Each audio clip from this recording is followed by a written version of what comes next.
What's that you've been reading? The Andanuth. I found it in that house yesterday. Good? Like nothing I ever read.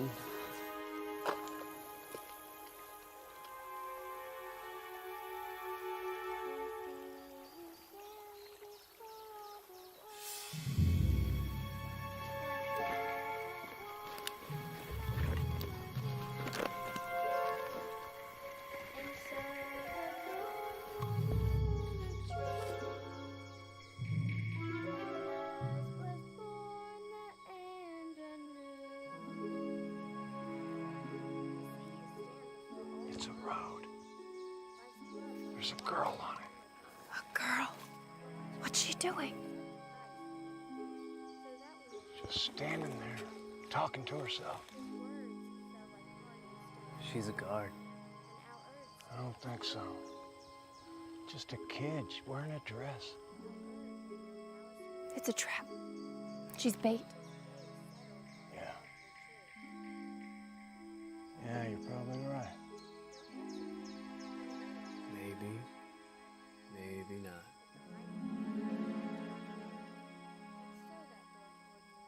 We gotta check it out. Sam, what are you doing? Sam. Go with him.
Are you the mailman?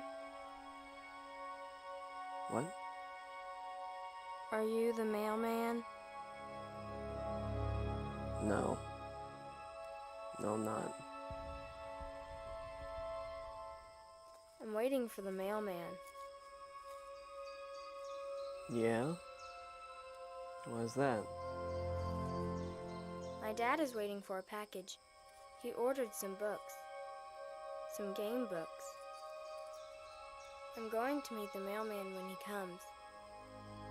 We can play games again.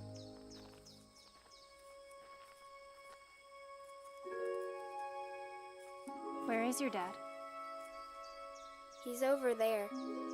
He doesn't talk much anymore. I think he'll pick up when his books get here. You should just come with us. It's not safe out here alone. What's your name? Emmy. My friend's right, Emmy. It's not safe. And the mail hasn't run in a... Well, the mail isn't running anymore.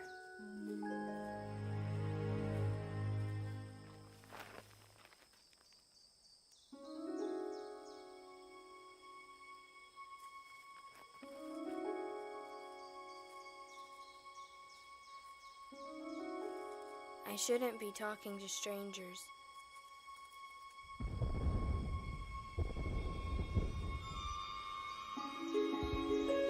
We gotta go. Now.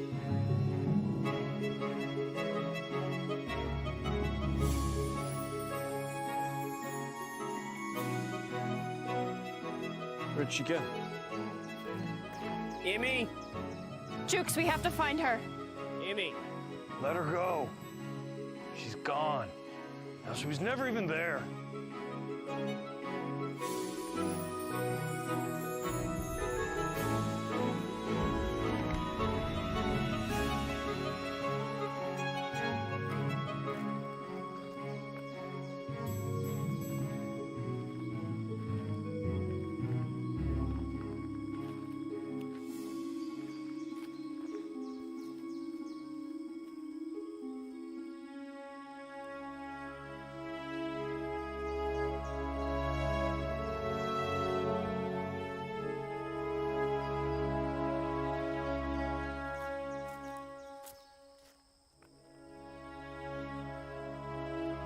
Is that Emmy's dad?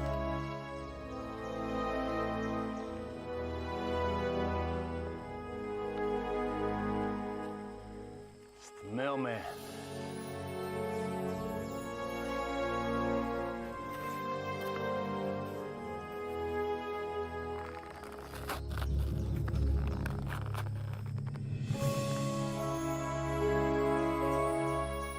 It's Emmy's game books. You know the rules. Take only what you need.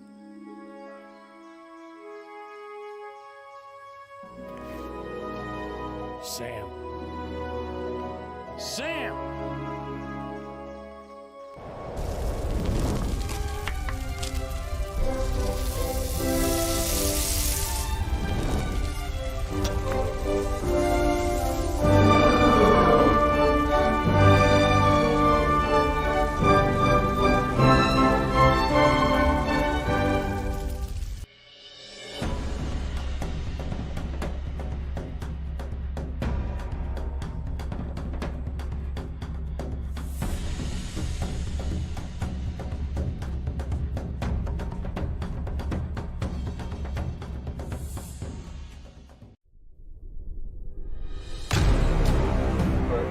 Trollord Games. Join the fray. Are you really? Yeah. Jesus Christ. I was like out. bake. I was out, dude. Dude, I think I broke my foot. I was the wind was blowing and the tree was bent, and I was barefoot chainsawing. Dude, if I went I made a outside, joke about that last time I saw it. Yeah. morning Well, it was everybody. hot.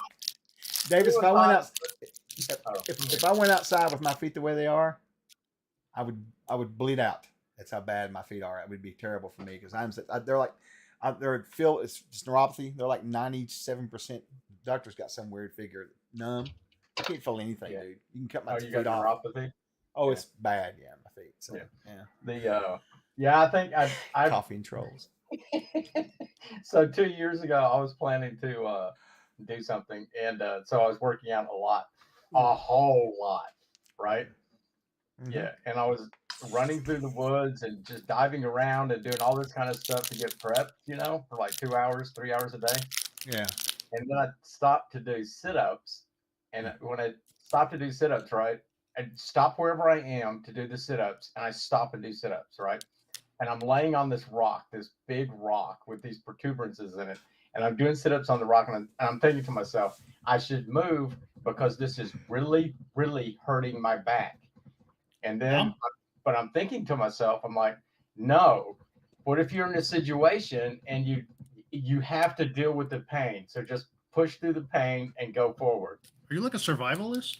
The next, In his mind, he is not physically, but in his mind.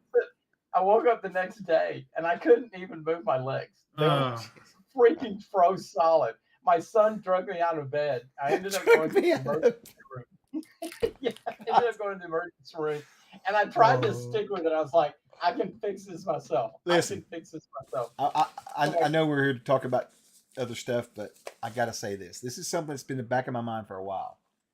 I want us to do a coffee table version book like we have for Robert E. Howard and Edgar Rice Burroughs, but I want it to be just one volume filled with photos and stories of your life.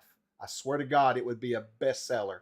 We could make, I tell you, $1 million because it's so entertaining to hear your stories. Dude, it's just stupid what I do sometimes. I'm just, it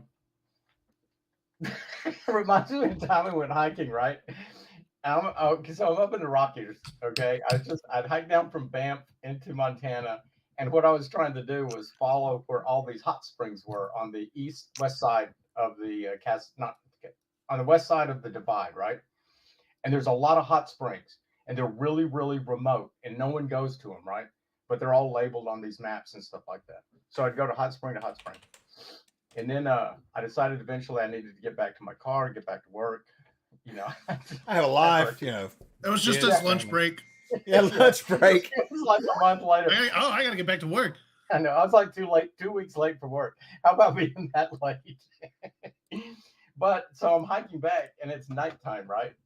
And it's snowing, and I can't see anything. I can literally see, I can barely see the trail in front of my face, right? I'm just going for where the snowpack is, following the trail. Now, real quick, so everybody understands, we're doing a world design talk today about wilderness survival. Continue, Davis. Oh, no, these are the Are we things. really?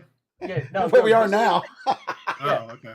No, these are the things that can go wrong, like on an adventure. Like your adventures or your characters are walking along a path, and these are the stupid, literally the stupid things that can go wrong, right? Okay. I'm carrying an 80-pound pack because I've been out for a long time, and this is really, really narrow trail, and you're walking at night, and you're just following the snowpack, hoping that you're on the right trail, right? Because the snow falls differently on whatever. Then I miss a step. This is all it is, a missed step. My left foot hit the trail wrong and I slipped. And I'm tumbling down this hill with this 80-pound pack on my back. I can do nothing to stop myself. I mean, I'm slowing down a little bit as I go. But what stops me is my leg gets impaled on a branch that's like a sapling that had snapped off at some point. So only a little bit of the sapling was sticking up. And it was just enough to impale my leg and stop me from moving. But then I had my leg impaled on this branch. I was like, this really sucks. And I had to pull my leg off of that branch. I duct taped it shut to stop the bleeding. And then had to continue the hike or crawl, I should say, back. But those are the things that can go wrong. Just little. That's why I'm like randomly throwing in a dex check or something like that. You can send everything awry, and you get into a whole new adventure. So anyway, so I dropped the chainsaw on my foot. And I think I caused a hairline fracture on my foot. Anyway, that was it. That's my story. That was. Gonna do anything for that, or just kind of ignore it? Duct tape it. They don't do anything for hairline. They don't do anything for hairline fractures. You're right. Yeah, they just, But you don't know it's a hairline fracture. You just know it hurts. Yeah.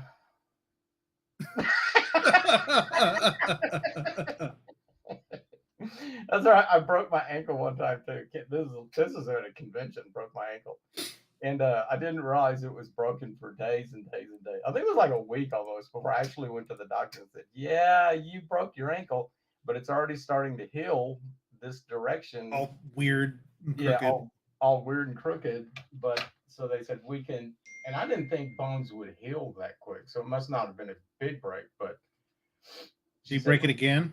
Well, she said, the doctor told me, she said, we can break it again and reset it, or you can just continue on as you are and we'll just put you in a boot, So I chose the boot route. And now I have one ankle is like a little bit askew and larger than the other ankle. You're like those skeletons of like Cro-Magnon Man. Where it's like, oh, there's an injury that healed. Right. Yes. It's all weird and crooked. Yeah, there's a dude. That stuff is cool though too. The trephination. What is that? Where they drill holes in your head. Oh, yeah, great. Okay, I know what you're talking about now. And then they release heal. pressure. Right. Yeah, to release pressure. So that was, I think I first read about it in doing some research for Indian civilizations before I first came across. My dad did a lot when we were growing up as kids. He would do that whenever he felt like we were running around. I'm joking. You have a headache and they just like get in here, boy. You're acting a little wild. Let me fix you up. But it's true though. They knew like pressure on the brain, like from a wound or something like that. The brain swells. You got to how do you reduce the swelling? So someone figured out I would just drill a hole in your head or some, whatever they did, however they did it. I don't know how they did it. Take rock. Dan Kingsley says, I was working on a knife and a vise once. He used to be a blacksmith. Still does a little bit, I think. But he says, this already makes me nervous. I was working on a knife and a vise when it popped out and I stabbed myself. I crazy glued it shut and went back to work. My apprentice nearly fainted. It only went in a few inches deep. I mean, yeah, in a pinch, crazy glue will do it. Yeah. Yeah, I have actually, other than small cuts, I've never used crazy glue on any big cut. Does it work on big cuts? If it's clean, yeah. Okay. Like you got to worry about infection. That's the. But on a hot piece of metal, as long as there's no like debris on it. Yeah. I guess it would be okay because that should be sterile or close to. Yeah, I think if you're working on a knife, it's probably going to be pretty clean. Would be my guess. I don't really know. I don't know. Those shops are pretty rough. Yeah. I literally hate working around sharp mechanical instrument like the cutter, Yeah. stuff like that. And I watch that stuff on the internet too. Occasionally get on like crazy clips, and these people get caught up in these big pressing machines and stuff You like can that. get hurt, man. Even like the print shop. Well, as you very well know, you can get hurt doing Yeah. that easily. Yeah. I want to ask you a question though. I was joking about the wilderness survival thing earlier, but I got to thinking about something. You remember that video that we've got of you and Mark Sandy, and you Yeah. with the backpack? I've showed it before on here. So, what did you really learn from that about the whole backpack experience? Honestly, if you were actually going to run yourself through an adventure, realistically, what did you learn about that? Okay, so realistically, and I think this bears true in And I any know ex-military. our games are fantasy, but we try to make them feel realistic so that the impacts, the way we want it to be, right? But anyway, Yeah, I think any ex-military is going to agree with me. Probably not all of them, but when you enter into a situation where you don't have the time, you don't want to be carrying an 80-pound pack, 50-pound pack, or even a 30-pound pack. That shit drops off your back in a heartbeat, and all that extra crap goes away so you can move. Because all that weight, and I know there's a lot of talk about how wearing plate mail armor doesn't affect your movement and stuff like that. Yeah, it does. Okay, now it doesn't affect it as much as, say, for example, people thought it did in the 1940s or 50s or 60s, or whatever. And they're finding out you can move a lot in plate mail and stuff like that, right? Nevertheless, you're carrying 70 or 80 extra pounds on your body. That adds up after a time. And I don't care how well distributed and articulated that weight is, it's going to slow your movement some, which is why fencers, whatever. Anyway, so to get rid of all the excess baggage in a moment of desperation, when you really need to be able to move quickly or little, you drop everything except what you absolutely need. Everything would go. And if you're carrying that 80-pound pack, say, for example, like, can you imagine? I know I've put these pictures up on Twitter a lot because I really love them. Those monasteries up on those mountaintops and Yes. buttes and cliff sides and stuff. The stairs going up to them, especially those ones in that one province in China, are just so narrow, right? And tiny. And you're holding on to chains as you're pulling yourself up. Can you imagine carrying an 80-pound pack on your back, a spear, a pole arm, a sword, and all that crap going up that thing? Can you imagine how difficult it would be? And if you take a misstep, you're gone. That's it. I know we talked a lot about over the years about That's what the mule is for. making a Dungeoneer The survival mules. guide kind of thing, for CNC. But I'll be honest with you. Can you imagine? I mean, when I grew up, we used it, right? But looking back on it and the experiences, and now my guys I play with, if you try to make things, I mean, like for example, I'm going to use a healing potion. Well, do you have it hanging off your belt or is it in your pack? Dude, you could waste so much gaming time. You can waste so much of your life just trying to argue little things like that when it's better just to, No. 99% of the time, it's not a point. It doesn't matter where your healing potion is. If you have like 2 minutes to get to it, you can get to it, or 1 minute even to get. Well, I'm pretty sure if something was trying to kill me and I needed to drink a magical potion, I would find a damn way to get it. You know what I'm saying? It would be in my hands. You know what I mean? It's like running. From Yeah, now that's actually a difficult one. That's an interesting one. So imagine this. Okay, you have a canteen on your side. That's your healing potion. Okay, Hold your thought for 1 second. Heath, yeah, we were just talking about that. I might put it up here in a minute. Just want to remind everybody real quick, thanks for coming out and sitting with us this morning. We do have a giveaway going on. If you'd like to enter it, just give us a follow and exclamation point raffle. If you guys are over on YouTube or Facebook and you want in, unfortunately, you'd have to come over here and exclamation point raffle to get in on it. But if you want to, you're welcome. There's the link. Continue, Davis. I'm hushed up now. Okay, so just imagine this. For those of you who've been in fights, like a fist fight, right? Or even a wrestling match, something like that. You're wrestling, just say. Mm-hmm. And then you're hurt. Now you're wrestling this guy, okay? Or you're in a fist fight with this guy. and God forbid it's a knife fight or a sword fight, and you want to stop and get your canteen out, unscrew the lid, take a drink, screw the lid back on, put the canteen back in place. Okay, you're not really going to be able to do it in that combat situation, right? Or in that situation, not No. without getting your ass beat to. Right. You would pay for the consequences of opening that canteen up. I promise you. Yeah, absolutely. Yeah, and it would be really, really quick. But for the most part, when you're drinking, none of that needs to be addressed. Like, I mean, after combat, it doesn't really matter where your thing is. It doesn't really matter where anything is, because if you have a few moments, a well-packed backpack, and every adventurer would have a well-packed backpack, know where everything is instinctively, and know how to pack it such that the essential items are easy to get to. That's just anyone in the military knows that. Anyone who backpacks a lot knows that. Anyone who spends time in the woods a lot knows that. You have to have access to your essential equipment quickly in those. There's some good comments about what you said. Venom says, my characters keep an extra water skin where they store their cure potions. Our house rule. We've house ruled it that you can store the same potions together in a large container, but you can't drink more than 1 ounce at a time, equivalent to 1 potion. Laramie Wallace says, if you're in a tussle, you aren't going to take the lid off. You're going to hit the dude, and I guess you're going to use it as a weapon, right? Which that makes complete sense, you know. Oh, Heath has a good one. He says you're not going to open that canteen anyway with gauntlets on, and he's right. You're not going to open shit with a gauntlet. Oh yeah, can you imagine? Yeah, you'd have to take all that off, you know. Yeah, even your galoshes are. I don't know, but anyway, there was that. Wager you can pull a cork out with your teeth, though. Yes. Yeah, clearly the best way. This is from Valix. He said clearly the best way to store a potion is in a plug. If the guard wants to confiscate it, go ahead. I wonder if he means a special kind of plug. There's some unique, depending on what volume, like you consider his healing potion to be. Like, so an ounce is not very much liquid. No, it's not. It's a really a tiny amount of liquid. I think it's. I think in the handbook, in the player's handbook, our vials are 1 ounce vials, and they're like that big. Honestly. Okay. Something like that. So you can take a bladder. Like if you take a bladder out of an animal, okay, like a small animal, or even the gut, like a pig or something, right?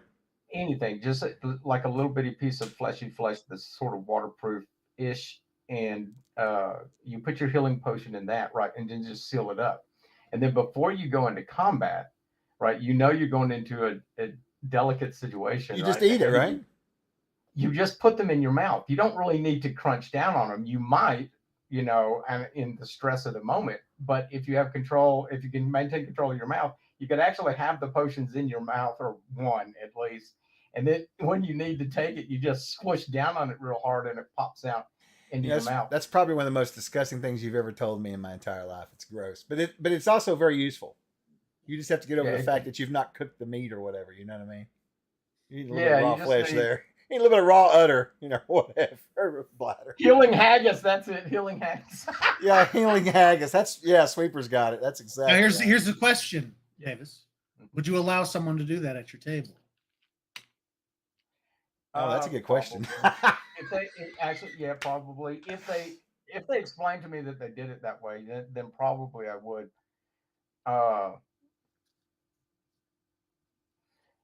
But I would also have like this random chance that you not poop down on it like accidentally during the fight or something like that.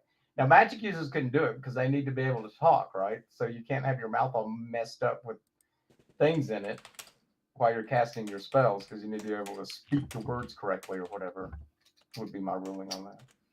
But could you do that? Here's another option too, like camel packs. Oh yeah, camel packs are nice. Okay, so you put a camel pack, fill it with healing potions. You can't.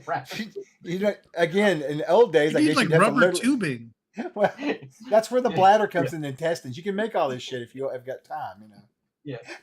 But one thing you lack is the actual knowledge, unless you're like an artificer or something, I guess, or something. I don't know. Right, yeah, or a ranger. Valak says fake tooth with healing potion instead of poison, like in Dune. The tooth. Yeah, no, yeah. Can you imagine? Yeah, like have fake teeth put in, all of them with like different potions in them, and then you just like crack down on one tooth. Then you get punched in the What's jaw. up, Doug? Yeah. Yeah. Then it just goes everywhere. And all Well, that would be Laramie's hilarious. saying he challenges anybody to argue with him about the fact if you get in a fight with somebody physically, you're going to clench your teeth at some point. And he's right. You will. Yes, no, I think yes, no. As soon as the fight happens, geez, as soon as you get tense, you almost start to clench up. Let's see. What about healing ointments that you slap like a? It jumped up. There we go. Slap patch in Shadowrun. Oh, you mean like something you just kind of like a poultice? Well, yeah, in my game I have poultices and stuff like that for people who have herbalism. They pick that skill for sure.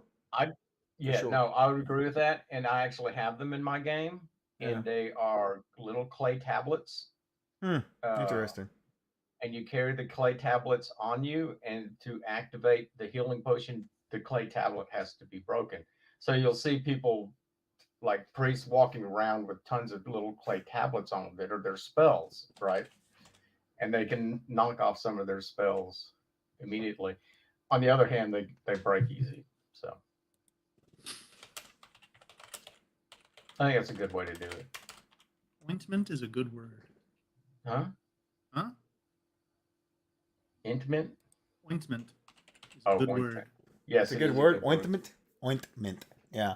Yeah. For sure. For sure. I don't know It's about points, 2024. They should have a vape pen of hailing out. Oh my. Salve, that's a good word. Well, they kind of do. They kind of do have a healing vape out, sort of.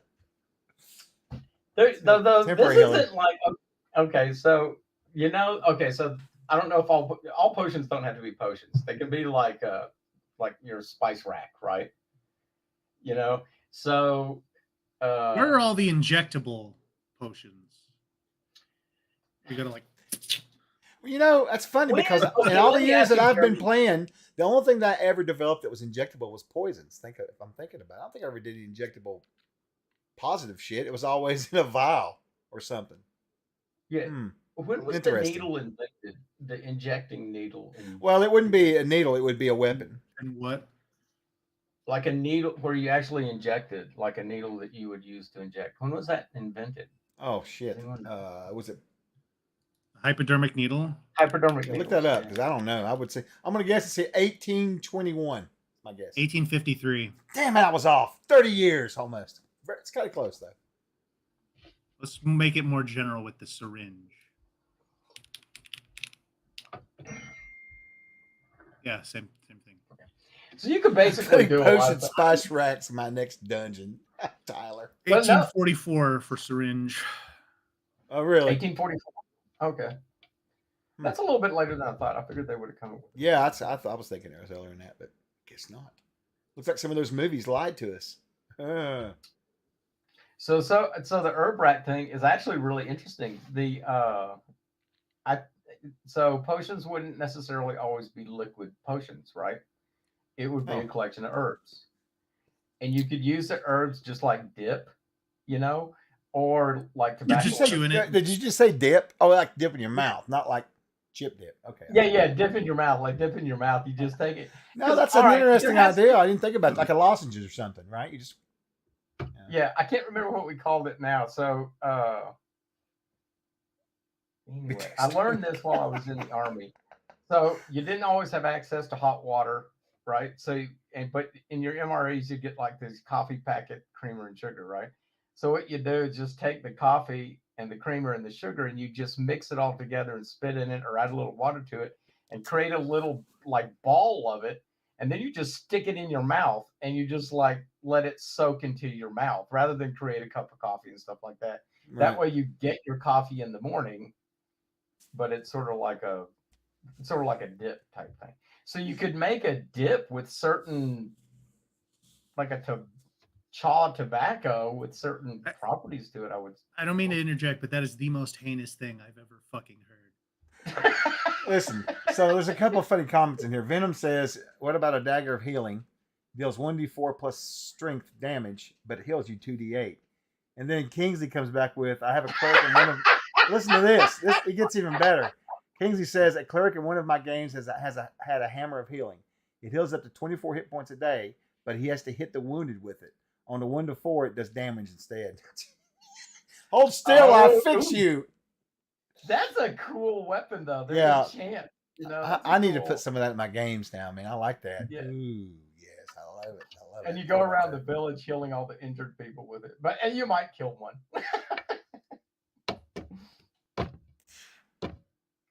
Anyway. Field expedient copy. Been there, done that. Yes, no. See, it's not. And I used that after I got out of there. I used that for. I don't know when I stopped doing that, but Colonel. Painting for years. Colonel Kane. Yeah. Colonel Kane said, "Ointment heals you, but you squeal like a pig for 30 minutes." The thieves over. Shut up. Right. I don't know. It could be funny. There's a lot of stuff. If you think about it, when you have all this magical stuff, people would be super, super inventive in how to use it or how to get it into your body in an expedient manner, rather than just picking up a bottle. Oh, I used to have a house rule that I won't repeat on stream for healing potions during combat that were for people that were unconscious, but it was not friendly. We did that for like 4 or 5 years, and then I finally got tired of it because it just got old, I guess, or whatever. Yeah. But they had to give them to them. Anyway, they had to give them to them. So, yeah. I can guess. The guys thought it was funny, but after a while, I got bored with it. I was like, yeah, it's not that funny. The DM's nightmare when the bard gets a hold of the ointment. Yes, it is. When the bard gets a hold of it. Davis, did the army teach you the 5 ways to kill a man with a canteen? I would believe probably so. I don't know if we ever learned anything to do with the canteen. Oh, look, it's the late crew. Late crew, Crane. No, she's been working this morning. I'm picking on her. Good morning to you. Good to see you. I swear, I learned more in the army from this one guy in like 5 days of working with him. He was with the 10th Special Forces Group out of Fort Devens, Massachusetts, and I was assigned to them, and we had to do patrols, and I patrolled with this guy, right? And he taught me more in those 10 days out in the woods, I think, than I have learned probably pretty much in my entire life. I'm sure. And also had to just like, so here's a cool thing. So this is a cool thing, and I don't know how accurate it is. I think it's probably accurate. So there's a belief, and if there's any Native Americans out there that can correct me on this, Iroquois, especially the Iroquois nations. And this is not just true. I only know it about them, or I'm aware of it about them. It's probably throughout the world you find it. But when you're in pain, you don't you don't scream or moan or anything like that. You have to keep self-control. Yeah, I ignore it. Yeah, no, but even when you're being tortured, especially by your enemies, I don't know about all that.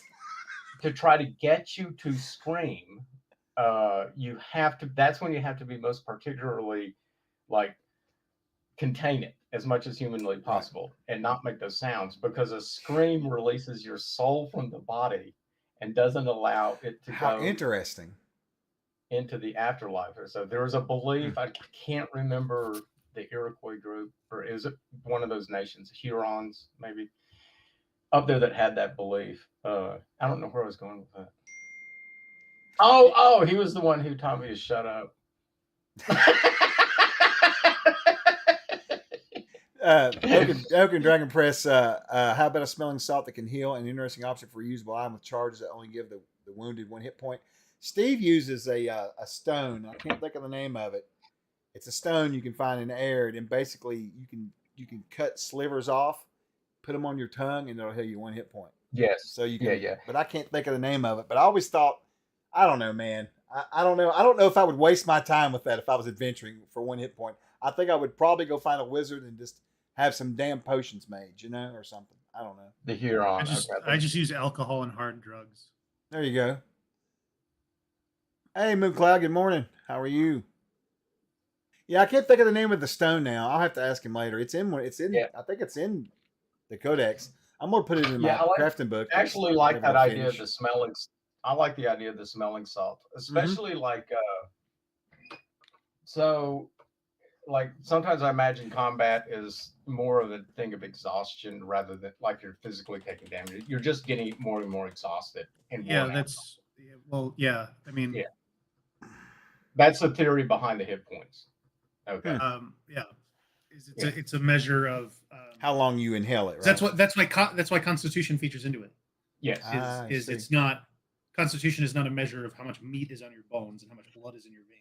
It's Right. a measure of how long you can last doing an arduous task. Right. So your hit points is a measure of how long you can avoid the fatal blow. Right. Exactly. Yeah. It's more akin to that. I mean, it's a combination. I just wrote the theory up of hit points, but it's more a combination to that, and then just a little bit of wounds. But it's also I incorporate fighting skill into it, which is why it goes up per level. It goes up with level. Yeah. Okay, I'm gonna tell you So right there's now. a little bit of fighting skill to that too. Nevertheless, it's more exhaustion than anything else. Yeah. So because as you get more tired, Yeah. you are less likely to be able to avoid the fatal blow. Because when you hit 0 hit points, that's not, oh, I'm dead. It's because I'm out of hit points. It's because I no longer have the energy. Right, you can't do it. Parry, duck, or block anymore, and then that's the attack that actually sticks. Last night I was in Valheim going up a mountain, and it was pouring down rain, and it sapped my Where's stamina that? so bad in Valheim, that video game. And then you know, but anyway, it was raining, and man, by the time I got to the hill, I got swarmed by these goblins basically, and I couldn't fight them off, even though they were not a challenge for me because I didn't have any stamina. It just drained me. Yeah. But anyway, so that's real. He says, I was gonna say something, Oaken. He says, "What fat people don't have more hit points? Me for one, because I'm old as shit, so I will go down quickly. Yeah, you don't want me in a fight. It'll last about 2 seconds. I used to be able to punch pretty good, but I don't know about now. I believe if I hit somebody, I'd break my hand probably. Be just like mangled, you know. So yeah, I think I could go for like 30 seconds and I'm out. what a mercy. I'm done. That's what, 3 rounds? That's pretty good. Yeah, that's 3 rounds. Then I'd be like, I just do it. Here's my knife. Do it. Yeah. Finish it up. No. Most fights don't last more than what? 6? Fights are really short. I don't know. I'm not supposed. I thought we weren't supposed to talk about that if we're in the club. Isn't that the rule? No, not those fights. Hey, listen. I don't have any coffee. I haven't had any breakfast. I'm over here fasting this morning, and all I have is water. And this sucks. That's the end of my story. All right, moving on. Self-improvement is anyway. I'm not sure. I'm not even convinced it's self-improvement. My wife says it is, but I will see. What does Tyler Durden say about self-improvement? Tyler Durden, my hero. I like Valheim's a good game, guys. They've built in a really good programming to where things like the environment affect you. Just like me last night, dying to those goblins because I couldn't swing my weapon because I was out of stamina because it was raining. You know, that kind of thing. Okay, they built all that speaking of crap in, goblins. which is cool. Yeah, go ahead. Speaking of goblins, I don't want either of you to look this up. I'm going to ask you. Okay. 3d6 plus 1. No. Okay. Are goblins in Castles and Crusades sensitive to sunlight? Don't look it up. Oh, I'm not. There's Yes. no way. I'm not gonna look it up. They are not. Chuck is correct. They are not. No. I was shocked by this. I am shocked as well. I'm with you, Jerry. Why? I'm shocked. Why would you be shocked about it? That seems terribly incorrect. Well, they're not. They're not living in the bowels of the earth. Yes, they are. Not That's necessarily. all the write-up talks about. Not necessarily. Are you talking about in Aired or in the write-up in the Castles book? and Crusades. Oh, M&T. I got you. Yeah, because there's Yeah. goblins on. Well, I don't know. It's according to what your world's like, I guess. That really boils down to the world. I get what you're saying, though. Totally. Yeah. No, I think traditionally goblins are sensitive to sunlight. Yeah. There are only 2 monsters in the book that are sensitive to sunlight, in that they take a -1 penalty while in daylight. Do you want to guess what they are? Orc? No. No, it wouldn't be orcs. Go ahead and guess. There's 2 of them. You got one of them with the orc. There's one more. I know which one it is. The deep dwarfs. That is incorrect. I don't know. What? Jesus. Shadows and Which Chuck. Kobolds.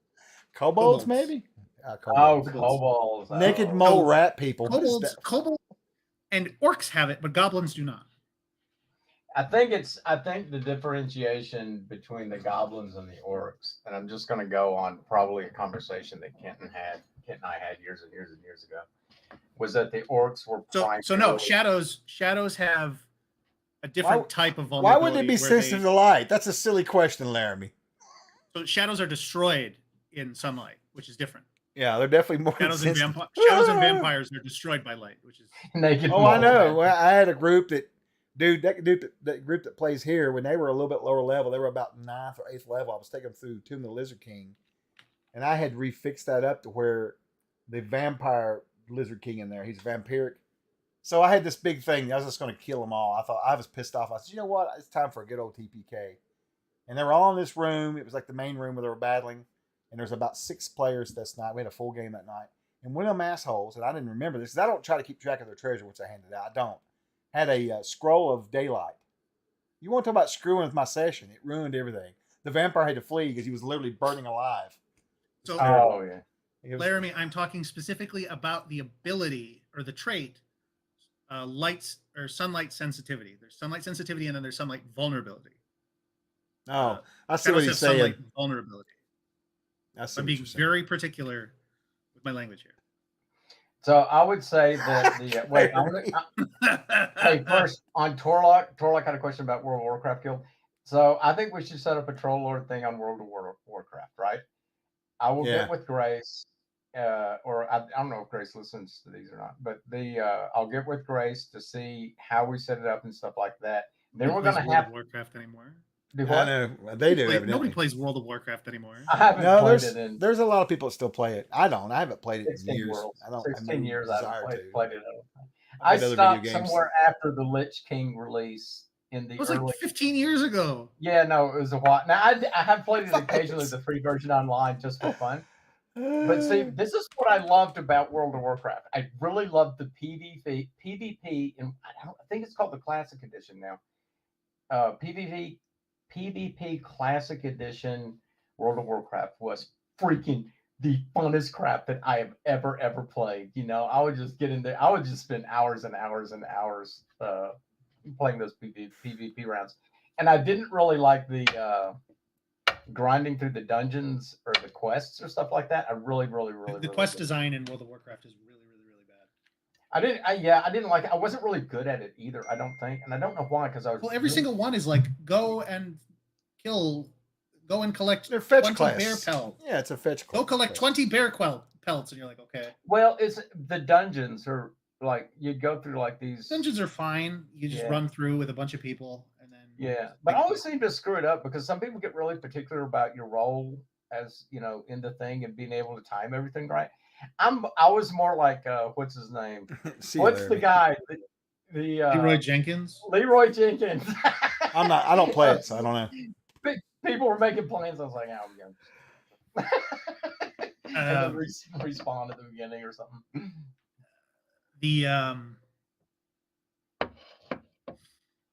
Yeah, because I did not play World of Warcraft I got a question for you, Jeremy. Why did you ask us about the goblins for?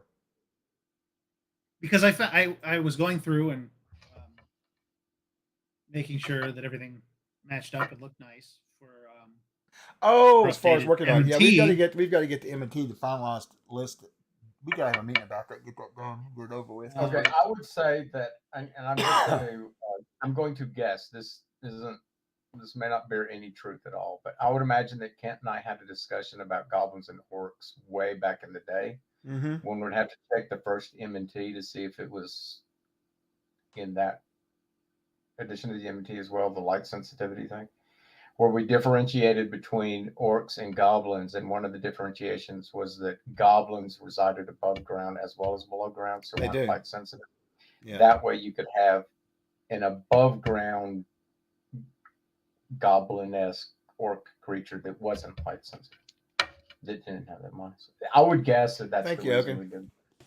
we did. Somebody in chat probably knows it. In AD&D, did goblins have light sensitivity? Did they take a penalty when fighting in the day? Website's up. Yep. Well, Somebody knows. Yeah, What's your- no, what's your we're question? sticking. I'm sorry, I was looking. In at something. AD&D, did the goblin take a -1 penalty when fighting in sunlight? Oh, shit, I don't know. You'd have to look at the monsters manual, wherever mine is. I don't know. It's right here. -2. Okay, so they did have it. Oh, okay. Yeah. So it was something that was gotten rid of. Yeah. Castles and Crusades. Well, I mean, there's a good point to it because there are above ground, and you could always, the easiest way around that is just to basically put it in the text description of the monster. You know, there are variations that live above ground and not encounter that they don't But okay, so they don't have that penalty. That's what I'm trying to say. I can't think of the so word. here's where so you have to be very careful when you make these kind of changes because it has dramatic ramifications for the internal logic of the world.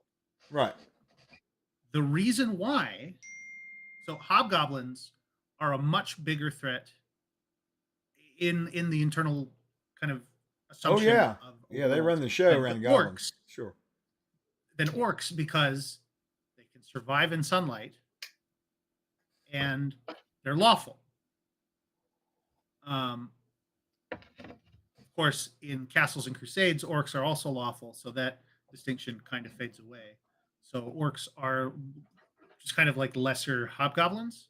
Yeah. But if goblins can survive in daylight, that means that they're basically just, even though they're physically weaker, they're just as formidable as orcs.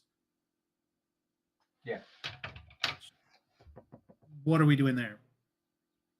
What do you mean? It's just a different creature, right? They're not the same kind of creature. They're not goblinoids or whatever you want to call them. The orcs are different. Orcs were created from the thoughts of.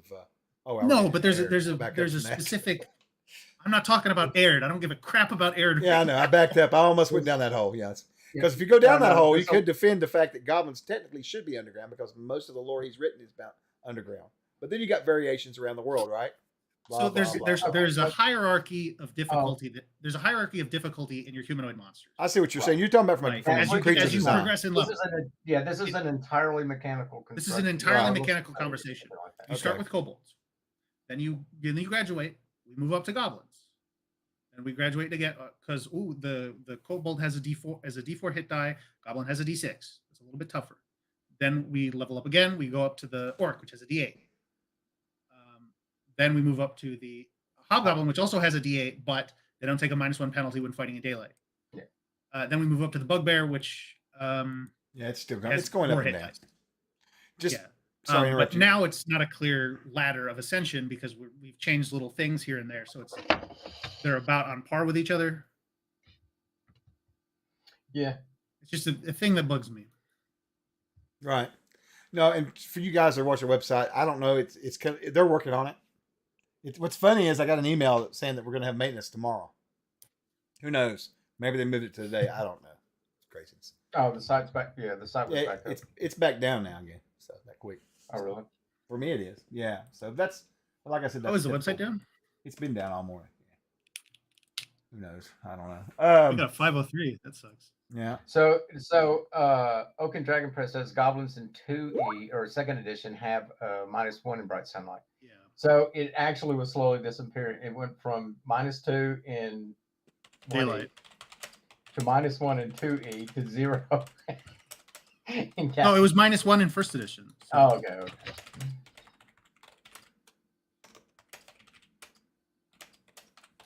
Okay, since you guys got quiet, I'll answer this. Venom, I'm working on getting it all over there, but we're still going through a list. Me and Steve are of some stuff that we definitely don't want to have back on there. So it's taking some time, and of course, other stuff. But that's what I'm working on the side. So I hope to have the Monsters and Treasures up, the free one today. So that'll be a nice little thing to get back. Because what is it? It's kobold, goblin. But anyway, Yeah. If you really want to get granular, it's kobold, Zvart, goblin, orc, Norker, hobgoblin,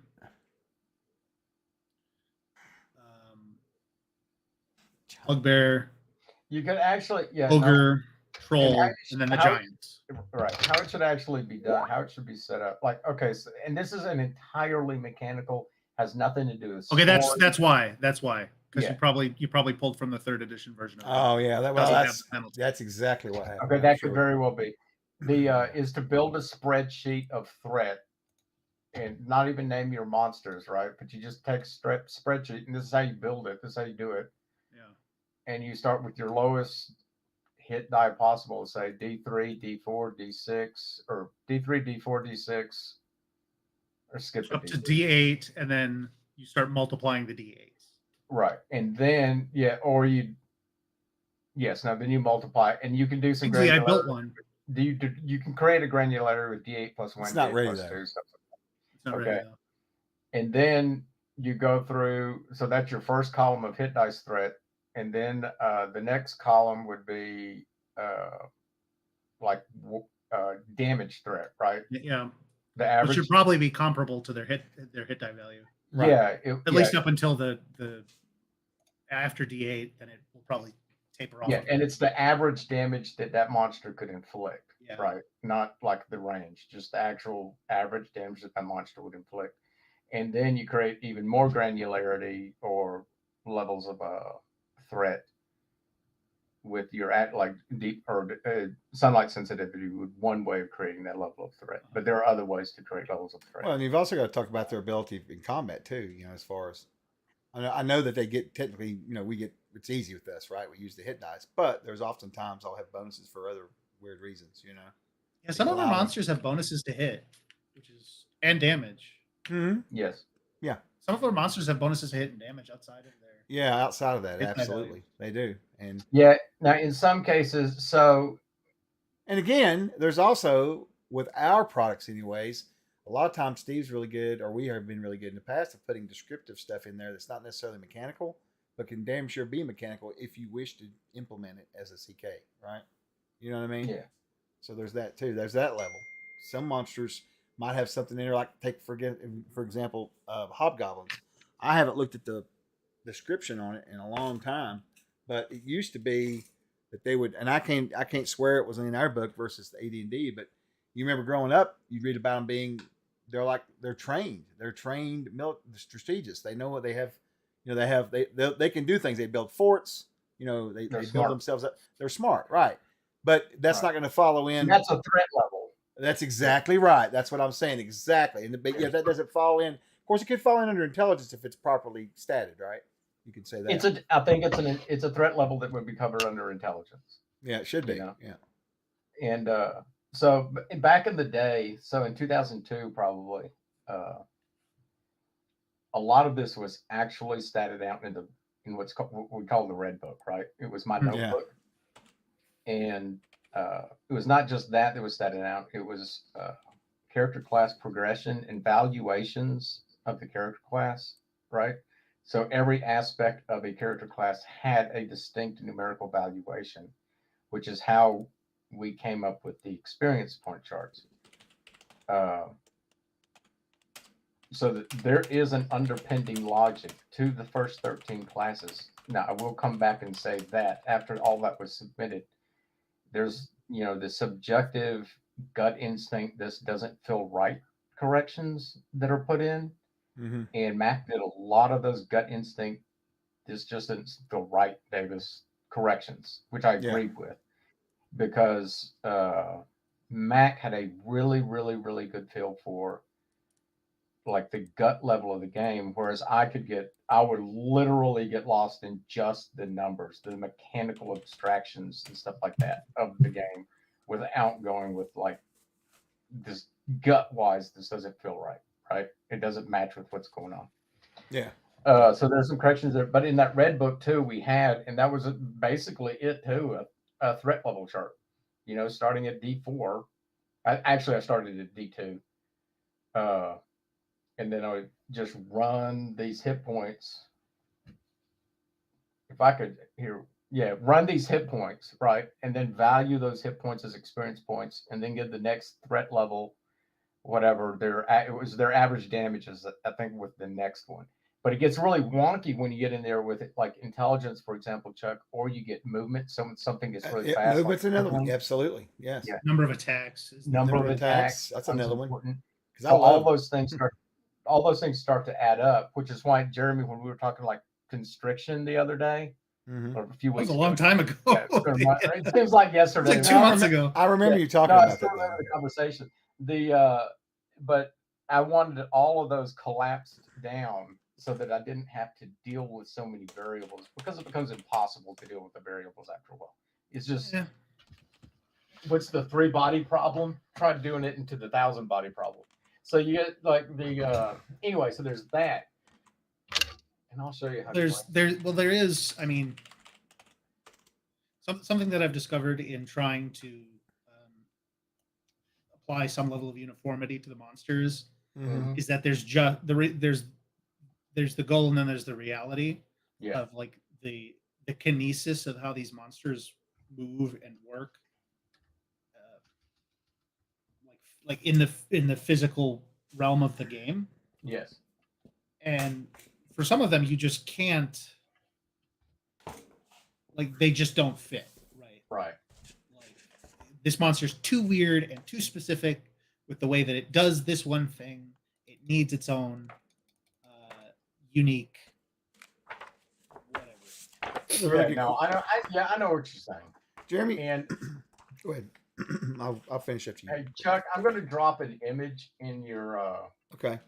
Real quick. There is. It's at the beginning of the book. That's what I thought there was in here somewhere because one of the things it's not very reliable. It's not very good. Okay, so we need to. You've got it on the list to redo it, right? I think. Didn't we say? Do I know? I thought we did. I thought it was on the list to look at. But maybe I'm wrong. I think so. Maybe. All right. What's wrong show with you it? how granular. We have to look at To that. show you how granular things can get. Pull that list. I mean, it's up. okay. It just doesn't. God, my phone doesn't reflect to the monsters that we actually have generated. Is that my phone? If you compare it? No, it's mine. Okay. Jesus. If we compare it to monsters that we've actually made, they come out way under budget. Under budget. Woo! Kid will like to hear that. No, I mean they give out way less experience points than. Yes, no, the experience points evaluation. Anyway, the which is I guess is probably fair because. Well, you have to have somewhere, right? And you either decrease or increase it according to your taste at your table, right? So that's the problem. There's no perfect. I guess lowballing XP is probably better than. That's probably being exactly. overly generous. Yeah, because you can always just toss on, whatever. That's what I do. I mean, I basically go by what's in the book, but honestly, I'll just mark down what I'm doing, and then I'll give them bonuses for stuff like. Cause I'm kind of unlike those higher level monsters, it lags behind by like. Yeah, and I'm heavily influenced by growing up with AD&D and basic. So I'm really. You remember when they had those tables where like, literally, you give an experience for the amount of gold you did. Finding doors, traps and stuff. All that stuff gave experience, right, back in the day. And I kind of do a little bit of that. I've got some little boxes on my sheet that I'll hash mark when there's something that requires. I think that's bullshit. You know how I know that's bullshit? Why? Because you've told me you use milestone experience. No. I used to. I don't anymore. Well, for my table here at the house because they got mad at me about some stuff. So I said, all right. I've got a way to fix. So now they're crying because experience is less. So I'm like, well, wait till my Dragon's Crucible comes out because I'm fixing all that crap. There's not going to be any note keeping anymore. There's no note. Oh, really? Wow. Wow. That's an amazing goal. I'll believe it when I see it. Okay. So, Chuck, go to your Skype and look at my message. Yeah. Oh, Davis, did you rename the Nagas? I have not. What did you do with them? I know you said you wanted to. Yeah, you were going to redo them completely. Remember? Well, yeah, I'm going to rewrite them. I'm not going to be able to redo them as much as you'd like. As much as I would like after the discussions we had, because Nagas aren't bad necessarily, depending on which mythology you pick. No, there are good Nagas in the M&T. Yeah, the most of them are actually really, really good, but I believe in early Hindu, where the Naga actually derives from, I do believe they're considered part of that caste or group of like angel devil equivalents. So there were the divas. The divas, yeah. The divas. So there's a split between evil. So Chuck, that's the granularity of damage ranges that I was working with. Now I've simplified it, but I'm putting that in the book. You want me to show this to everybody or no? Yeah, you can show it to everyone. Now of course, the reality is the Naga that appears in the tabletop role-playing games we all know and love. Yeah, is not the Hindu Naga. It's Here it comes. thing from the God in the Bowl. Yeah. Jerry Craig's But see, pen. yeah, but I have this thing anyway. I have this thing, a personal thing about the Nagas. The and I wanted to. Did you remember to include Naga hide armor in the Arms and Armor book? No, but it will be in mine. I have hide armor, and I'm not sure. There is a section in the designing armor about adding Let's see how this looks. I'm gonna throw this up. If you guys can using see that, hides okay, from extraordinary creatures. there you Did go. you dare to? Did you even attempt to tackle piecemeal? He did. I I thought you did. I thought you were working on I it. spent this was probably the biggest hang up, and it infuriated Kent, so I think collapsed it. I Taking did. time. I spent 4 weeks trying to figure out how. It's such a fool's errand because we don't have like body hit indicators. You don't There's have no point to it. Yeah, you don't have body hit indicators. And every method that I tried to come up with failed not because it's not possible, but because our range variation is so tiny. It's basically 9 points. What you'd have to do is Okay. like assign a slot for each armor piece and then just tell them to take the average. And that would be it. Yeah. Because then you could make your cool, crazy. Right. Yeah. And that's what I wanted to do. And I may go back in and add a little section on that, that this is the way that you can do this. This is one of the manners in which it can be done. But for me to have, because I went through it and I assigned 5 body parts: arms, legs, chest, or 4 body parts. Wait, 1, 2, 3, 4, 4 body parts: head, chest, arms, and legs. Right. And those are your 4 body areas. Yeah. Should be 5. Wait, am I miscounting? No, 6. I thought actually. it was head, chest, arm, leg. No, Unless no, you no. just- But unless you you just- can't. Okay. Yeah, because that number gets too ridiculously difficult, right? Why? It's too many variables. Oh, as far as designing something, you mean? Like for piecemeal Yeah, armor? I got you. I got you. The scaling. Oh gets yeah, I was thinking about college shots. weird. Just forget about me. 2 different conversations. going because on. you only have really by CNC you only have a scale of 1 to 8. That's all that you get is that scale +1, 2, +8. Now I've bumped it to +9 because I couldn't figure out any way not to bump it to +9. Mhm. But that's a teeny tiny scale to work with once you start piling armors on. And if you consider the best plate mail ever to have existed, say Milanese plate mail, I have it as, or What is dead center? What is the dead center AC? Like of the spread? 14.5, I think. 14.5. Just say all piecemeal armor is 14.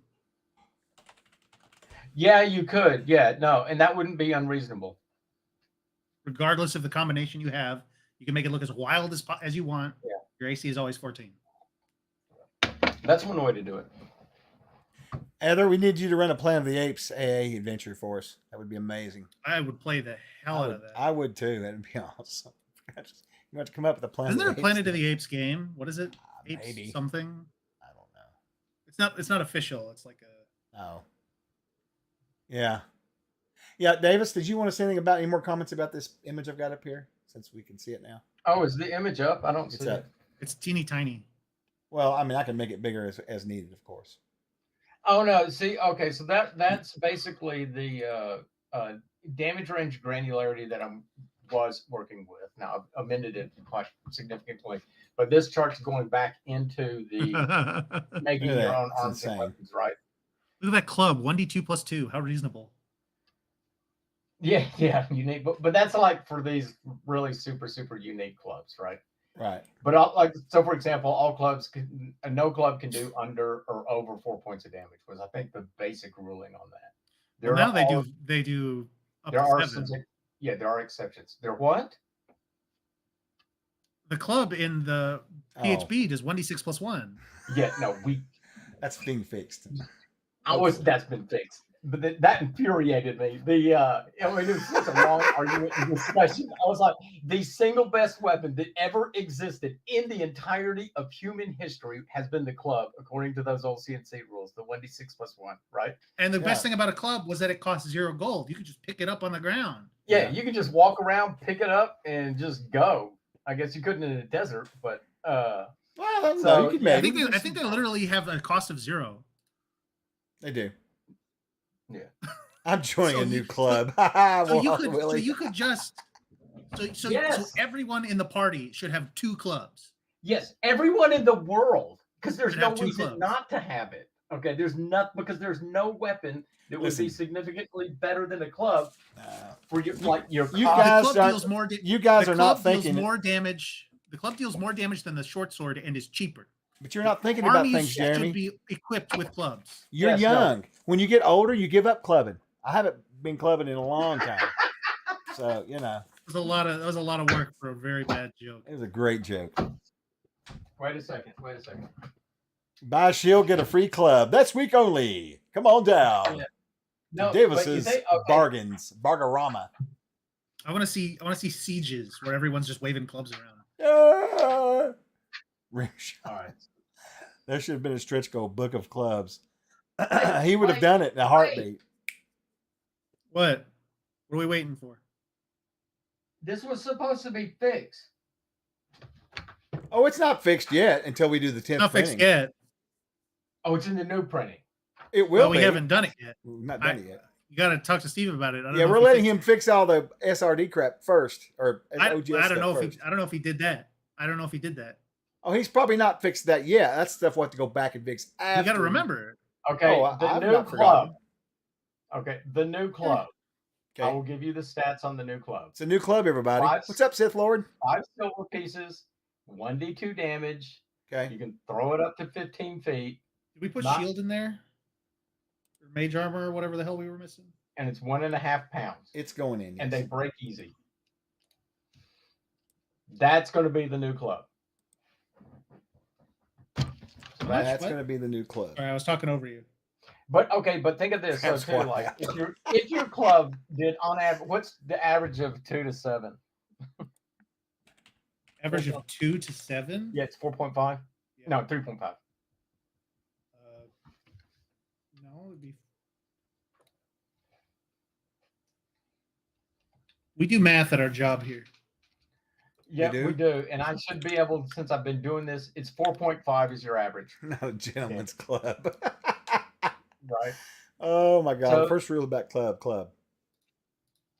Yeah. Anyway, so the club was Yeah, 4.5.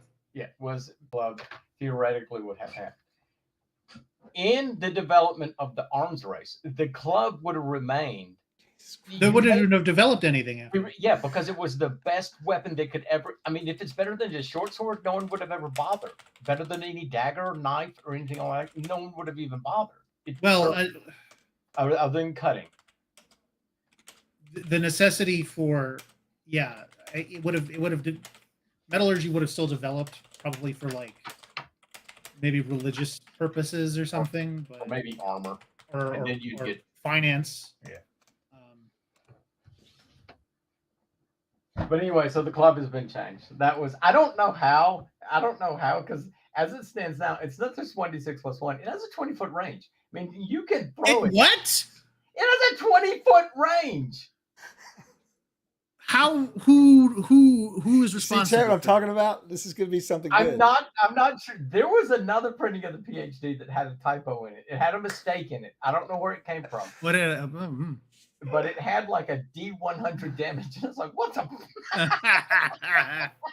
That's great. So Hey, it's Bill. an extra zero or something. Awesome. I I'm think glad you those- got it, buddy. It's like all those monsters with D20 hit dice. Yeah.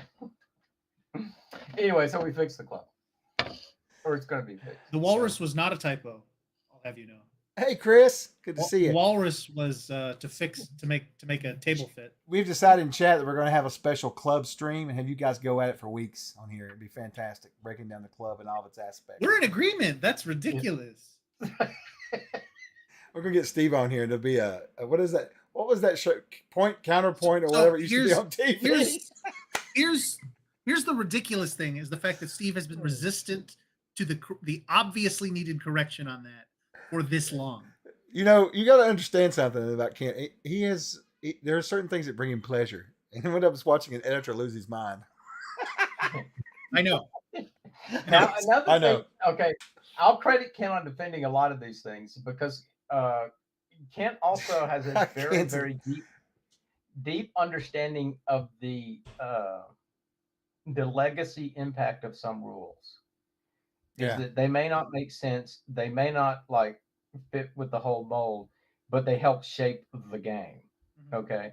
Fair. And that's where sometimes where I sort of fall apart because I'm like, because I hold nothing dear and near to my heart except for a few, things, and rules are not one of them.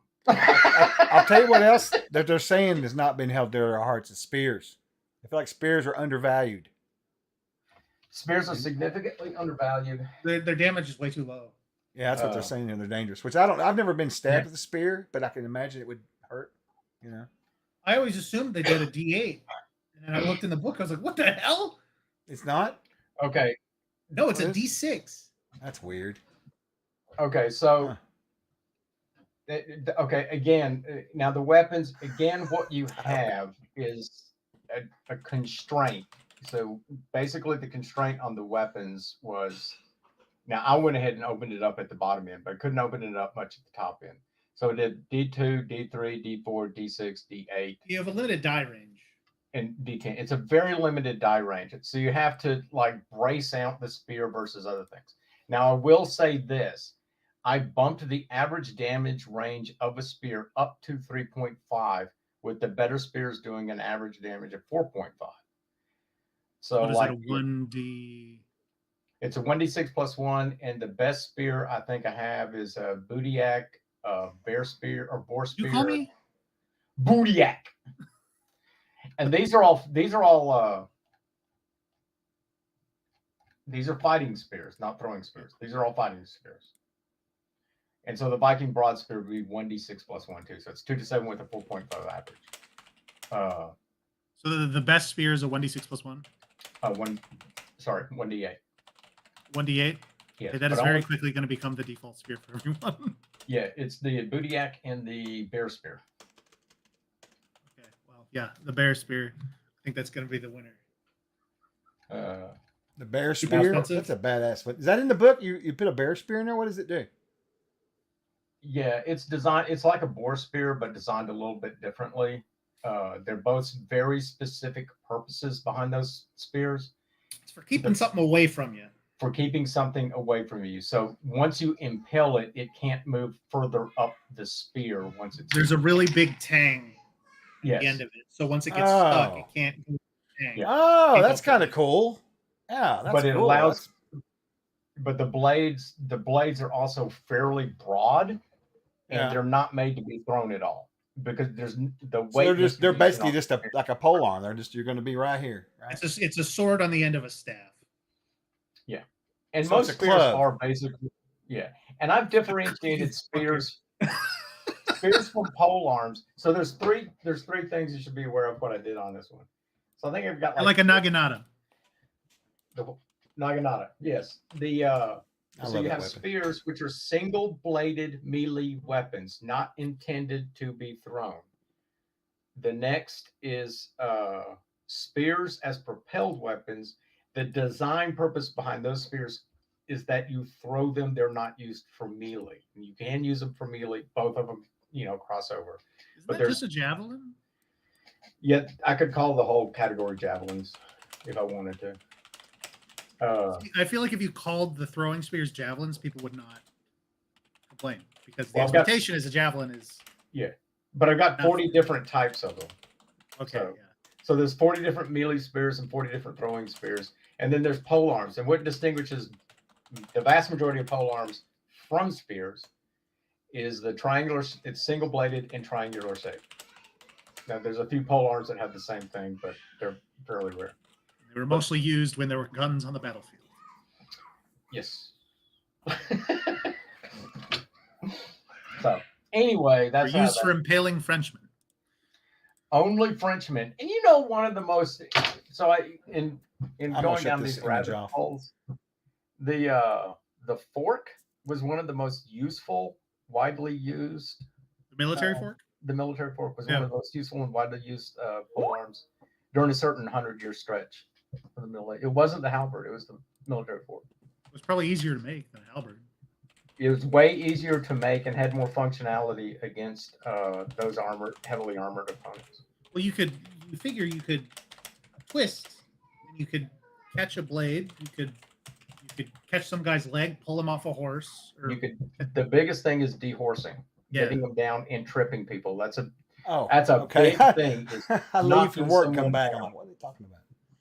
All right, I hate to break the news to you guys, but we need to probably go. We're over time, and he's already hollering at me about stuff, so we gotta go. Yeah, I know, but we'll have to do another one day. And we're still going to do that club stream where you guys talk about the club for endless hours. It's fantastic. Yeah. So I'm going We'll to pop over. We'll get you here to argue about the club. Yeah, that'd be fantastic. We're not arguing. We're no, we're agreeing. yeah. I'm gonna hop over and do these giveaways, and then we'll get out of here. All right. That's right, DM John. John knows. John knows. You retire, you can use that military fork on the farm. Oh yeah. No, and there are dual use. The bill hook, dual use. You use it on the farm for pulling fruit off trees, right? That's what its basic design. That's its functional design was pulling. Cutting fruit off trees, and then it's converted into a weapon of war as well. Bill hook is really useful too. All right, I'm gonna close the entries. Again, thanks everybody for coming and hanging with us this morning. We love these early morning Wednesdays. They're always good. I learned a lot of stuff off these guys. It's good stuff. All right, first winner. We're gonna give away 3 of these this morning. First one's going to be Heath. Just go to the Discord. You'll find Obsidian Risk, and he'll get you a code. That's awesome. Congrats. Next up would be D6 Heath. Just one. Phantom. You got another one there, buddy. Just go to the Discord. Hit up. Just like I said in the Classic chat Phantom. there. And then let's see. What's our last one here? Is going to be Valley Girl Heather. Oh, Heather. What did we tell you? What did we tell you? Valley Girl. She doesn't listen. Do you remember that movie, Valley Girl? Oh no, I was thinking of. Let me get back over here. All right. Congrats to everybody for the winners. I appreciate you guys for that. Here's our Twitch schedule. If you want to pop in tomorrow afternoon, we'll be having our weekly troll gathering. But tomorrow, I don't know if we'll return back to our normal thing, if we'll have more on, because we may try to get Dan Cross back on again tomorrow to talk a little more about the GFW, because we tried to yesterday, but it turned more into a memory lane thing, which was fine. But I know there's some specific things that Steve wanted to get out there about the Kickstarter and about the books themselves. So we may do it tomorrow, or we may boot it till next week. I'm not sure about Dan's schedule and what Steve wants to do, but come by and see us tomorrow evening anyways. We'll be doing some good giveaways and hanging out and chatting, He is very cross, isn't he? He's hard to get along with. He seemed very nice. He is. I was just, somebody said in chat, I was making fun of him. I thought it was funny. Rick. Was it Rick? Of course it was Tyler. That's exactly who it was. The troublemaker, That Chuck guy. That Chuck guy. What? Me? All right. Anyway, we're gonna get out of here. Narg Firefly said it, not me. Oh, Narg. Narg, there was something that you asked. Narg, you had emailed us about one of the. What did you send? You sent an email over real quick. Message me in Discord, would you, Narg, real quick, so I can get with you on that. There was something you emailed us about. I thought it was a. Oh yeah, I gotta get in there and find out what's going on with that, dude. I gotta find out because I had some reports this morning. I'll go look and see. Who knows? Oh look who's hanging out with us. Wageford Woodworks. How are you, buddy? And how's your wife doing? It's good to see you guys. I do have a lot going on, Kinsley. I'm just like, but it's all good. Anyway, we got to get out of here. Thanks everybody for coming by. Appreciate you so much. Have a wonderful rest of your day.